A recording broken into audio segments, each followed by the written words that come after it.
parece que já tem gente se articulando para ir ao TSE contra os atos de Bolsonaro neste 7 de setembro, né?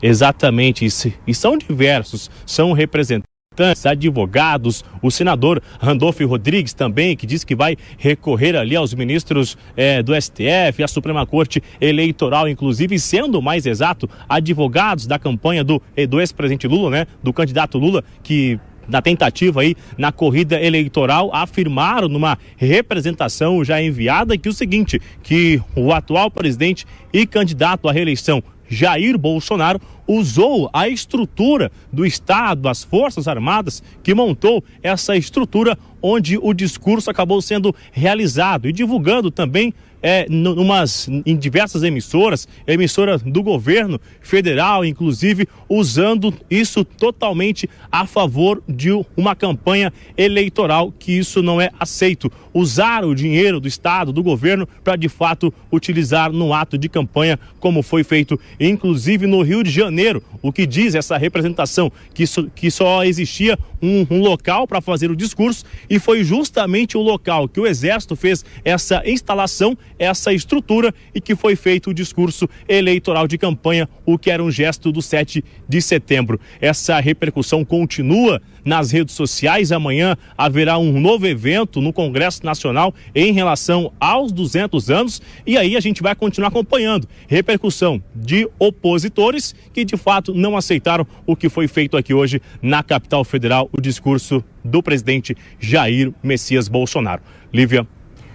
Bruno Pinheiro trazendo as informações de Brasília. Obrigada pelas atualizações e até já, Bruno. Bom trabalho para você.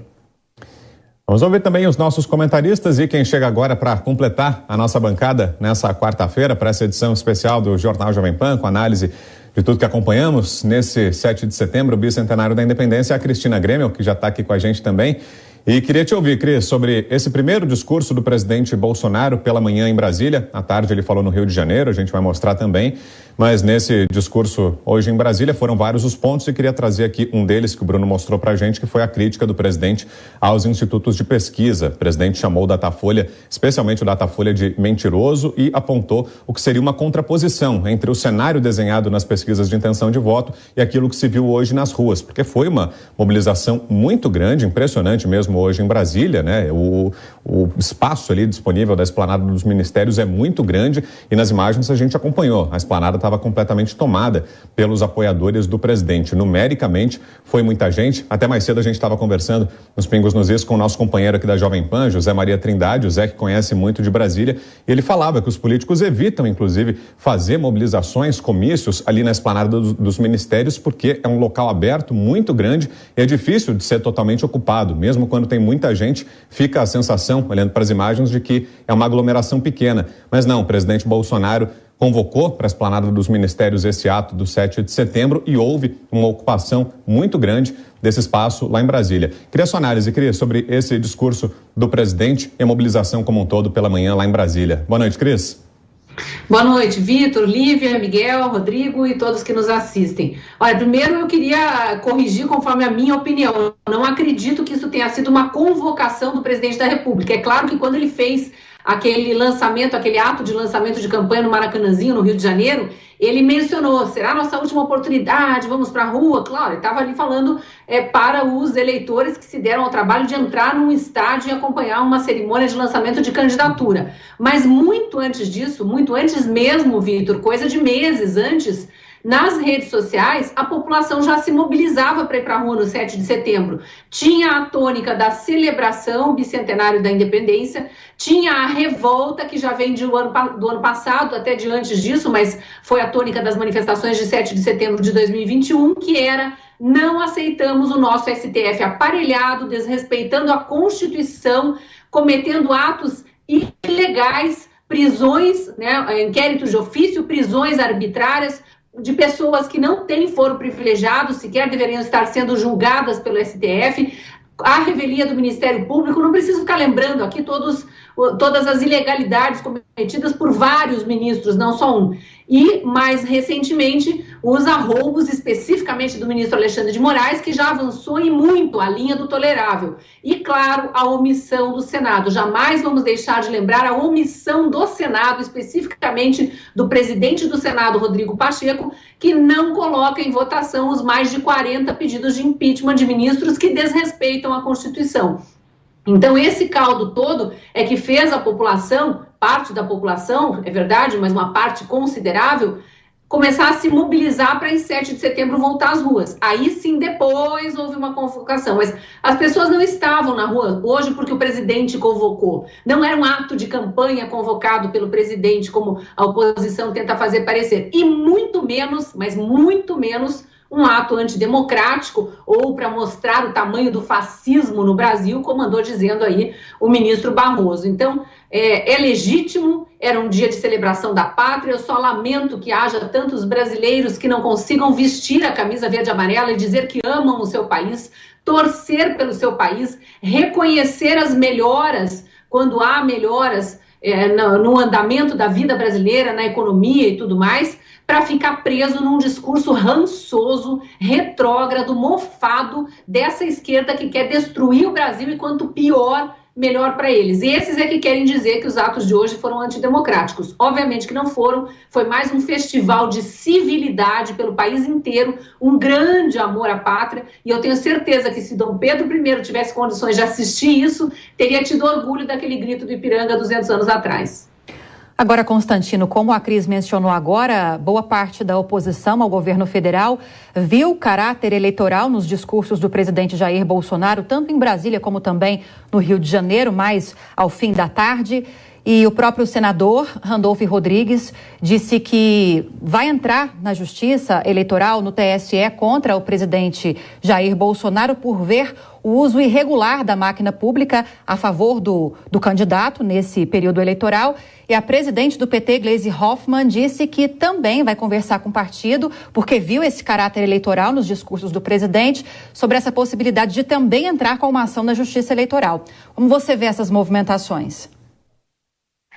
Eu vejo como o famoso e eterno e sagrado jus experiendi da oposição, que tem inveja, que não consegue colocar essa multidão nas ruas, que não sente o orgulho patriótico e prefere a Internacional Socialista ao hino nacional ou o vermelho ao verde e amarelo da nossa bandeira, e eles estão olhando assustados, estupefatos para o tamanho, o clima festivo, o patriotismo, as famílias todas presentes nessa festa de hoje. Agora veja, quanto a dizer que o presidente fez uso eleitoral da prerrogativa do bicentenário, existe uma solução. A esquerda pode até ser que apresente isso. A literatura ajuda, chama-se o Visconde Partido ao Meio.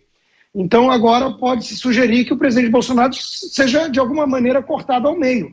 E aí vai ficar assim impedido de você ter o candidato Jair Bolsonaro à reeleição se misturando de alguma forma com a figura do presidente da República numa data que é uma data patriótica e que a presidência da República precisa fazer parte. Aliás, eu prefiro apontar para a omissão de outros poderes, como, por exemplo, o presidente do Judiciário, na figura do Luiz Fux, do STF.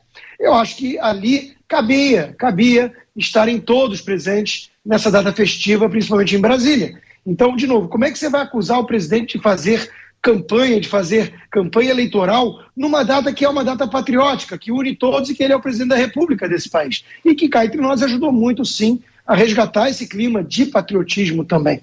Então, o que a esquerda quer é o impossível e, na verdade, não é que ela queira isso.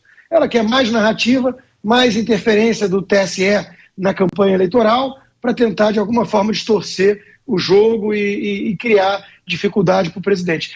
Se tem a reeleição, se ela é prevista, permitida, não há alternativa. A figura do presidente vai ser sempre a figura também do candidato.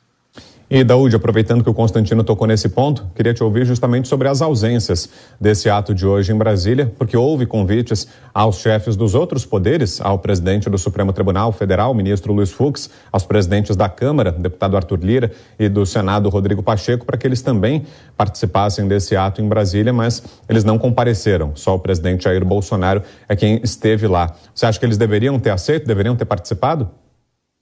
Não tenha dúvida que sim, Brau. Boa noite a você, boa noite a Cristina. tinha sim que estar lá, porque é uma festa comemorando os 200 anos da nossa independência. E é natural que o chefe, né, do legislativo, do executivo, do judiciário estejam presentes nessa comemoração. Então, o que me chama a atenção muito, Brau, ontem até nós falávamos sobre isso, é o receio deles participarem de uma festa democrática, porque a gente sabe, né, como nós vimos nas imagens, o público clamando por patriotismo. O que o público está clamando por patriotismo? O presidente Bolsonaro, ele simplesmente citou a razão de estarmos ali, né, comemorando o 7 de setembro e pedindo uma inflexão na trajetória do país. Nós vivemos, né, 200 anos. O Brasil continua sequestrado pela corrupção, pela bandalheira. O povo brasileiro precisa de investimento em saúde, educação. O povo precisa ter o direito à cidadania. Então, era justo, né, é justo que esses chefes desses poderes estivessem ali concordando com isso. Ah, não, mas é uma manifestação política. Não é. É uma manifestação popular e que se confunde com uma manifestação política porque se faz as realizações, as coisas pela política. E é evidente, eu gostaria que alguém me contestasse e dizer que o Brasil, após 200 anos, a sua população está feliz. E por que não está feliz? É fácil de dizer. Aí surge alguém que quer mudar esse cenário e é criticado. Nós não podemos esperar mais, Brau. Não podemos. Eu acho que o Brasil tem um caminho a seguir. E o caminho a seguir é distribuir a nossa riqueza para o nosso povo, dar condições de cidadania, e isso a gente faz, evidentemente, com um projeto, e que o povo estava ali, né, representando, né, a parte da população que estava ali, representando o povo que clamava por mudanças. E o presidente Bolsonaro é o presidente que capitaliza esse sentimento popular e tem a tendência de levar esse projeto para frente.